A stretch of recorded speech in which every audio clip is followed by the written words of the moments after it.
नमस्कार, गिरीश गुप्ता के चैनल में आपका स्वागत है। तो आज बात करते हैं एक कंपनी की जो कृषि से संबंधित रसायन या एग्रोकेमिकल बनाती है। इसका नाम है धानुका एग्रीटेक। और जानते हैं कि कंपनी क्या करती है, कंपनी का बिजनेस मॉडल क्या है, कंपनी की स्ट्रेंथ और वीकनेसेस क्या हैं और कंपनी की भविष्य की योजनाएं क्या हैं। तो देखिए, ये जो कंपनी स्थापित हुई ये 1985 में हुई और इसकी स्थापना दो भाइयों ने की। उसमें से जो बड़े भाई हैं राम गोपाल अग्रवाल, वो अब इस कंपनी के चेयरमैन हैं और महेंद्र कुमार धानुका वो अब इस कंपनी के एमडी और वाइस चेयरमैन हैं। तो ये कंपनी, जैसे मैंने बताया, एग्रोकेमिकल या कृषि से संबंधित रसायनों के मैन्युफैक्चर का काम करती है। ये वो रसायन बनाती है और उनमें से तीन मुख्य हैं: इंसेक्टिसाइड, हर्बिसाइड, फंगीसाइड। अब जान लेते हैं ये तीन केमिकल्स क्या होते हैं। तो यदि आप कृषि से जुड़े हुए हैं तो ये तीन नाम, इंसेक्टिसाइड, हर्बिसाइड और फंगीसाइड, आपके लिए बहुत ही कॉमन होंगे। लेकिन यदि आपने ये नाम पहली बार सुने हैं तो मैं आपको इनके बारे में थोड़ा बता देता हूँ। इंसेक्टिसाइड वो रसायन या केमिकल है जिसके द्वारा फसल पर लगे हुए कीड़ों को मारा जाता है ताकि फसल वो नष्ट नहीं कर पाए। फंगीसाइड इसके बाद वो रसायन है जो फ्रूट, वेजिटेबल और राइस, मेनली ये जो तीन चीज़ें हैं, इनमें कोई फंगस नहीं लगे और ये फ्रेश रहें। तो इनके बचाव के लिए, फंगस से बचाव के लिए या इन चीज़ों के, इन फलों और सब्जियों के संरक्षण के लिए जो केमिकल इस्तेमाल किए जाते हैं उन्हें फंगीसाइड बोलते हैं।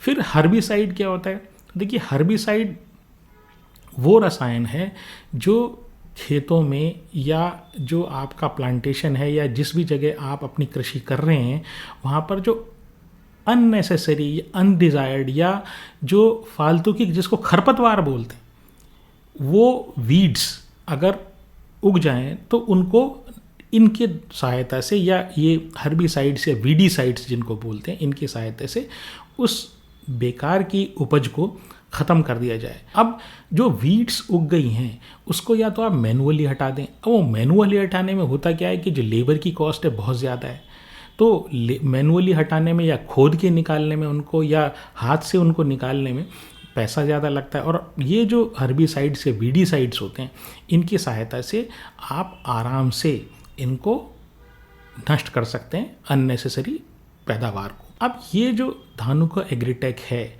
आखिर मैन्युफैक्चर क्या करती है? तो देखिए, धानुका एग्रीटेक जो है वो फॉर्मुलेशंस और टेक्निकल ग्रेड्स, ये दोनों चीज़ें मैन्युफैक्चर करती हैं।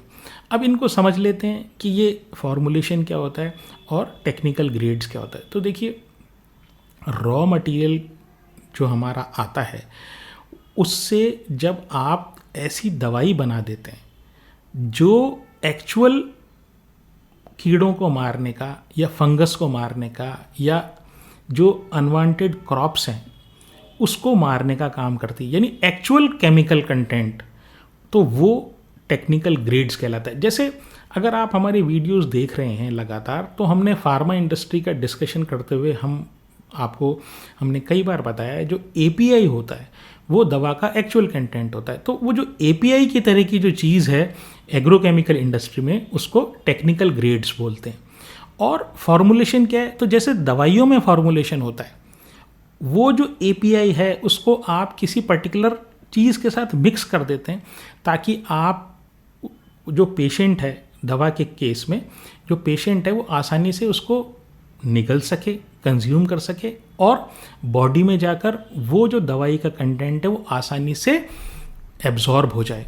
तो ऐसे ही फॉर्मुलेशंस जो एग्रीकेमिकल इंडस्ट्री में है, वो जो टेक्निकल ग्रेड के साथ कुछ ऐसी चीज़ें मिलाकर बनाया जाता है जिससे कि वो या तो स्टेबल रहे, वो जो केमिकल, कुल बना केमिकल वो स्टेबल रहे, उसकी हैंडलिंग आसान हो, वो ज़्यादा आदमी के लिए घातक नहीं हो। तो अब धानुका एग्रीटेक की अगर हम बात करें तो धानुका एग्रीटेक 99% फॉर्मुलेशंस बनाता है। और आपको ये बात भी ध्यान रखनी चाहिए कि जो फॉर्मुलेशंस होता है वो एक पर्टिकुलर ब्रांड नेम से बिकता है, और जब वो ब्रांड नेम से बिकता है तो अगर वो ब्रांड आपका पॉपुलर है तो आपका एक तो सेल ज़्यादा होगी, दूसरी बात ये अगर वो लोगों में अन्य ब्रांड्स की तुलना में उस ब्रांड की जो विजिबिलिटी है या उसकी परफॉर्मेंस लोग बेटर मानते हैं तो आपको हाई मार्जिन भी मिलेगा, जबकि एपीआई के केस में ऐसा नहीं है। अब ये जानते हैं कि ये जो धानुका एग्रीटेक है ये आखिरकार इसका जो रेवेन्यू है वो हर्बिसाइड, इंसेक्टिसाइड और जो फंगीसाइड है उनसे कितना कितना आता है। तो इंसेक्टिसाइड से इनका जो बिज़नेस आता है, जो रेवेन्यू आता है वो 35% आता है। हर्बिसाइड से इनका जो रेवेन्यू आता है वो 32% आता है। फंगीसाइड से इनका जो रेवेन्यू है वो 16% आता है। और अदर्स कुछ और ये उत्पाद भी बनाते हैं, उनसे इनका जो रेवेन्यू आता है वो 17% आता है। अब इनकी मैन्युफैक्चरिंग यूनिट्स की बात करें तो देखिए इनकी टोटल 4 मैन्युफैक्चरिंग यूनिट है, जिसमें से 2 यूनिट्स जो हैं गुजरात में हैं, सानंद में और दहेज में। फिर एक इनकी यूनिट उधमपुर जम्मू कश्मीर में है और एक यूनिट इनकी केशवाना राजस्थान में है। अब इनकी रीच की बात करें तो देखिए इनकी रीच लगभग 1 करोड़ किसानों तक है। और आपको एग्रोकेमिकल इंडस्ट्री में एक बात बड़ी अच्छे से समझ लेनी चाहिए कि आप अगर किसान को डायरेक्ट अप्रोच कर सकें तो इससे बढ़िया कोई बात नहीं होती।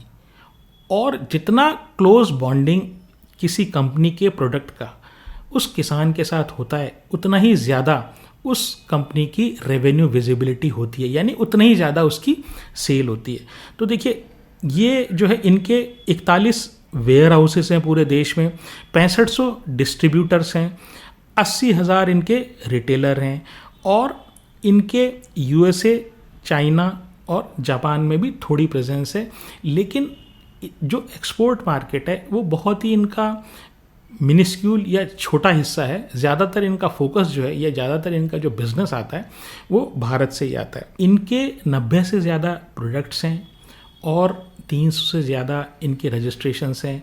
अब प्रोडक्ट्स का तो मतलब समझ में आ गया कि ये इनके जो केमिकल्स जो हैं वो 90 से ज़्यादा तरीके से या 90 से ज़्यादा तरीके के केमिकल्स ये मैन्युफैक्चर करके बेचते हैं।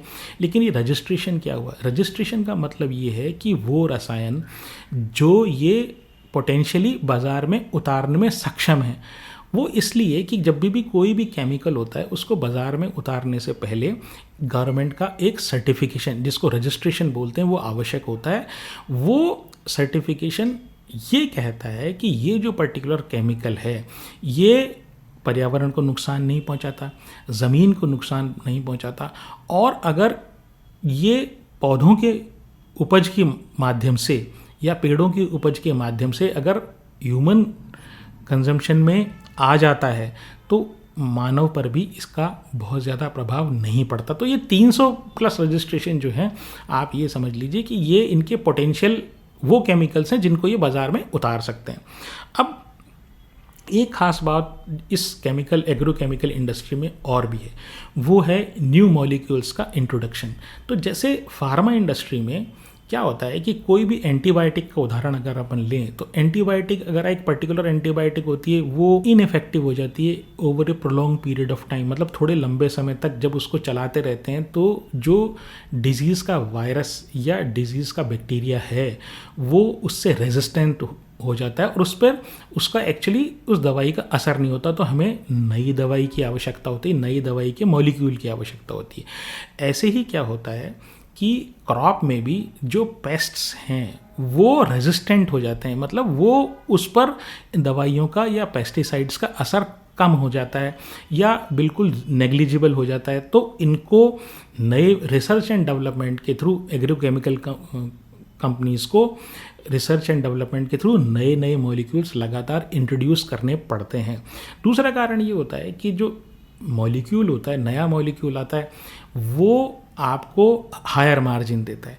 तो ये 2 चीज़ें जो हैं, यानी कि इफ़ेक्टिवनेस ऑन पेस्ट्स और हायर मार्जिन, इसके कारण कंपनीज़ को लगातार, एग्रोकेमिकल कंपनीज़ को लगातार फार्मास्यूटिकल कंपनीज़ की तरह R&D में खर्चा करना पड़ता है। बट समस्या ये है कि भारत में जो इंडियन कंपनीज़ हैं वो R&D पे ज़्यादा खर्चा नहीं करती हैं। वो क्या करती हैं, वो एक लाइसेंसिंग टाई अप करती हैं। तो जो बड़े बड़े MNCs होते हैं वो MNCs R&D की जो रिसर्च करते हैं उनसे जो मॉलिक्यूल वो प्रोड्यूस करते हैं उस मॉलिक्यूल का लाइसेंस ये भारत की एग्रोकेमिकल कंपनीज भारत में इंट्रोड्यूस करने के लिए ले लेती हैं। अब होता क्या है, उसके लिए उनको लाइसेंस फीस देनी पड़ती है। तो धानुका एग्रीटेक ने निसान प्रोडक्ट्स जापान और बेयर जो कंपनी है, बहुत बड़ी इंसेक्टिसाइड्स की कंपनी है, उस कंपनी के साथ एक टाई अप कर रखा है जिससे उनके जो न्यूअर मॉलिक्यूल्स हैं उनको वो भारत में इंट्रोड्यूस कर सकते हैं। तो एक मीट्रिक जो इन कंपनीज़ को समझने का होता है, मतलब कितनी बढ़िया ये परफॉर्मेंस कर सकती हैं, वो ये होता है कि इनके टोटल रेवेन्यू का जो नया मॉलिक्यूल इन्होंने इंट्रोड्यूस किया है उससे रेवेन्यू कितना % है। तो FY24 यानी मार्च 2024 को खत्म हुए वित्तीय वर्ष में इनके टोटल रेवेन्यू का 13.3% जो रेवेन्यू है वो नए मॉलिक्यूल से आया। और जो वित्तीय वर्ष मार्च 2025 में ख़त्म हुआ वहाँ पर नए मॉलिक्यूल्स का कंट्रीब्यूशन ओवरऑल रेवेन्यू का 14.93% था, जो 1.6% पिछले साल की कंपैरिजन में ज़्यादा है। अब इनकी स्ट्रेंथ की बात करें तो देखिए बहुत ही एक्सपीरियंस प्रमोटर हैं और 40 साल से ये बिज़नेस में है। हर उतार चढ़ाव मौसम का, रेगुलेटरी चेंजेस इन्होंने देखे हुए हैं और कंपनी टिकी हुई है। तो एक सबसे बड़ी स्ट्रेंथ तो ये है कि ये जो है एक्सपीरियंस प्रमोटर हैं, फिर वेल डाइवर्सिफाइड हैं। तो जैसे मैंने बताया इनके 90 से ज़्यादा प्रोडक्ट हैं, हर्बिसाइड, वीडीसाइड, फंगीसाइड, तीनों सेगमेंट में अवेलेबल हैं। तो मान लीजिए किसी पर्टिकुलर चीज़ की या पर्टिकुलर सेगमेंट में अगर डिमांड कम होती है तो दूसरे सेगमेंट में ये प्रेजेंट होने के कारण इनके रेवेन्यू पे बहुत ज़्यादा हिट नहीं आता है। फिर इनके जो ब्रांड्स हैं बाज़ार में वेल एस्टेब्लिश्ड हैं, बहुत अच्छे से किसान या एंड यूज़र उस ब्रांड को पहचानते हैं। अब इनकी जो वीकनेस है तो देखिए कुछ वीकनेस जो है वो तो इंडस्ट्री वाइड वीकनेस है। जो सबसे बड़ी प्रॉब्लम एग्रोकेमिकल कंपनीज़ में जो इस तरह की क्रॉप से रिलेटेड इंसेक्टिसाइड, फंगिसाइड या हर्बिसाइड्स बनाती हैं उनमें ये कि ये टोटली डिपेंडेंट हैं मानसून के ऑनसेट और मानसून की परफॉर्मेंस पर। और मानसून जो है वो किसी के भी हाथ में नहीं है, मतलब मानसून जो है वो एक्सटर्नल फैक्टर है। अब मानसून बहुत अच्छा चलता है तो होता क्या है कि केमिकल्स की डिमांड बढ़ती है, और अगर मानसून प्रॉपर नहीं होता है तो खेती नहीं होगी, तो ना इस तरह के केमिकल्स की कोई डिमांड भी काफ़ी कम हो जाती है। तो एक तो सबसे बड़ा रिस्क फैक्टर ये है। तो ये साइक्लिकल इंडस्ट्री है, लेकिन साइक्लिकल इंडस्ट्री का एक जो बहुत बड़ा जो इंडिकेशन होता है वो ये है कि वो बिजनेस के साथ यानी इकोनॉमिक साइकिल के साथ मूव करती है। लेकिन यहाँ पर ये एग्रोकेमिकल इंडस्ट्रीज़ है ना, ये मौसम के ऊपर डिपेंड करती है, इकोनॉमिक साइकिल के ऊपर नहीं, मौसम के ऊपर डिपेंडेंट करती है, स्पेशली इंडिया में। दूसरा ये है कि बहुत ही ज़्यादा फ्रेगमेंटेड इंडस्ट्री है। तो इस तरह की जो कंपनीज़ हैं धानुका एग्रीटेक टाइप की कंपनीज़, उनके दो मेन कॉम्पिटिटर हैं। एक तो अनऑर्गेनाइज इंडस्ट्री। तो अनऑर्गेनाइज इंडस्ट्री है, उसमें बहुत सारे जो हैं केमिकल बनाने वाली कंपनीज़ हैं जो किसान तक डायरेक्ट पहुंच रखते हैं, मतलब लोकलाइज्ड उस एरिया में। दूसरी चीज़ ये है, जैसे मैंने बताया R&D में ये इंडियन कंपनीज़ हैं ना वो बहुत ही पुअर हैं, और इसके कंपैरिजन में इनको कंपटीशन करना पड़ता है जो MNCs से जिनके खुद के मॉलिक्यूल होते हैं। अब ये जो मॉलिक्यूल का लाइसेंस लेते हैं तो इनको ऑफकोर्स लाइसेंस फीस देनी पड़ती है, तो इनके मार्जिन हिट होते हैं। तो लगभग 20 से 25% ये अपना रॉ मटेरियल जो है ना वो इंपोर्ट करते हैं, और ये रॉ मटेरियल की जो प्राइस फ्लक्चुएशन है इसको एब्जॉर्ब करना ये इनके लिए एक मस्ट है। क्योंकि फ्रेगमेंटेड और हाईली कॉम्पिटिटिव इंडस्ट्री में जब आपके प्रोडक्ट्स एक्सक्लूसिव नहीं होते तो आप उन प्रोडक्ट्स की जो प्राइस है वो आप इंक्रीज़ नहीं कर सकते, उसको आपको एब्जॉर्व करना पड़ेगा और इसके कारण इनके मार्जिन हिट होते हैं। फिर क्या है कि ये चूँकि केमिकल इंडस्ट्री है और इससे पर्यावरण और मानव दोनों ही प्रभावित होते हैं, तो गवर्नमेंट का ज़बरदस्त रेगुलेशन है। बहुत बार ऐसे होता है कि कोई मॉलिक्यूल जो होता है वो काफ़ी टाइम तक पॉपुलर होता है और अचानक से उसका पर्यावरण पे प्रभाव से रिलेटेड कोई स्टडी होती है और सरकार उसके ऊपर बैन लगाती है, और ये काफ़ी सारी केमिकल कंपनीज़ में ऐसी चीज़ें हो सकती हैं। कई बार बेस्ट सेलिंग जो मॉलिक्यूल या बेस्ट सेलिंग की दवाई होती है उसके ऊपर भी पर्यावरण या अन्य किसी कारण को लेकर सरकार बैन लगा देती है। तो ये इनके लिए, इस पूरी इंडस्ट्री के लिए इनहेरेंट रिस्क है। मार्केट कैप की बात करूं तो 7900 करोड़ का मार्केट कैप है। आरओई बहुत ही अच्छा है, 22% है। डेट टू इक्विटी नेग्लिजिबल है, वो भी बहुत अच्छा है। पी भी काफ़ी रीजनेबल है, 27 का पी है, वो काफ़ी रीजनेबल है। 3 साल की सेल्स ग्रोथ है वो 11% है। जो प्रॉफिट ग्रोथ है वो 13% है। और इस बार जो उन्होंने बोला है कि मार्च 2026 ये जो FY 2026 है उसमें इनके high double digit growth revenue में होगी। तो आप ये समझ लें 15+% ग्रोथ इनकी रेवेन्यू में पॉसिबल है। तो 3 साल की सेल्स ग्रोथ उनकी 11% है, उससे तो कम से कम हायर ही है ये वाली जो इस साल की ग्रोथ होने वाली है। फिर प्रमोटर के पास 70% है और काफ़ी टाइम से इनके पास 70% है। FII के पास 2% है, DII के पास 18% और पब्लिक के पास 10% है। तो अब बात करें इस कंपनी के वैल्यूएशन की, तो देखिए वैल्यूएशन फ़िलहाल तो इसका रीज़नेबल है, ठीक है, लेकिन आप ये समझें मार्च 2025 में इसका भाव 1100 रुपये था और अब जो है ये शेयर लगभग 1700-1800 के अपने ऑल टाइम हाई प्राइस की तरफ जा रहा है। तो आप ये समझ लें परफॉर्मेंस इसकी अच्छी है, कंपनी अच्छी है, कंपनी में कोई समस्या दिखती नहीं है, बहुत जीवट वाली कंपनी इतने सालों से सर्वाइव कर रही है। लेकिन ये जो शेयर्स होते हैं ये जब इनके मॉनसून की जो प्रॉब्लम किसी साल में आती है ना, कि मॉनसून किसी साल में ख़राब रहा, तो वहाँ पर जो इनके बहुत ही बॉटम पर जब लग जाते हैं ये, तो वहाँ लेना आपके लिए सबसे बढ़िया होता है। तो ये अभी शेयर की जो बात करूँ तो अभी ये काफ़ी 2 महीने में जो इसका चढ़ाव आया है शेयर में, तो इसने काफ़ी सारे अपने जो मॉनसून से रिलेटेड फैक्टर्स हैं कि मॉनसून इस साल अच्छा चल रहा है, वो इसने इस भाव में समाहित कर लिए। तो आप अब जब भी इस चीज़ को कंसीडर करें तो इस चढ़े हुए भाव को एक बार अवश्य ध्यान में रखें। शेयर को खरीदने या बेचने की मेरी कोई राय नहीं है। अगर आपको मेरा प्रयास पसंद आया हो तो चैनल को सब्सक्राइब करें, वीडियो को लाइक करें और शेयर करें। आज के लिए इतना ही। नमस्कार, धन्यवाद, जय हिंद।